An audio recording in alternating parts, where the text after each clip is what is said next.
Weather Minds this morning. We're talking about trees here in Minnesota and how they're fighting back against climate change. Laura is here to explain.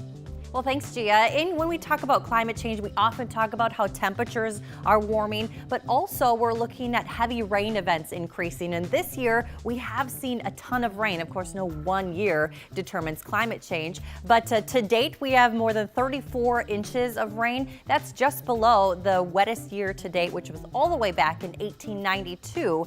Now, the DNR Forestry says that climate change is, quote, the most significant threat to Minnesota's forests over the next century.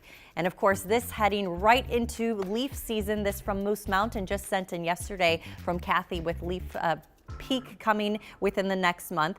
Now, some trees are more suitable to adapt to climate change than others. Least suitable here in Minnesota, aspen, paper birch, tamarack, and black spruce. Meanwhile, if you're looking to plant some trees, these varieties are more able to handle what we anticipate to happen: the rising temperatures, the rise in strong and heavy rain events.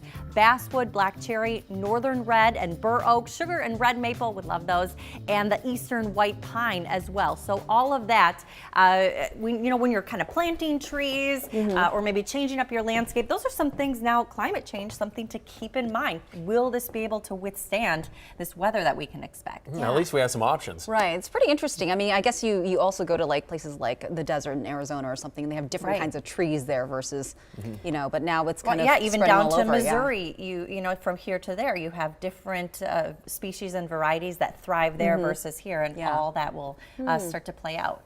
All right. Thanks, Laura.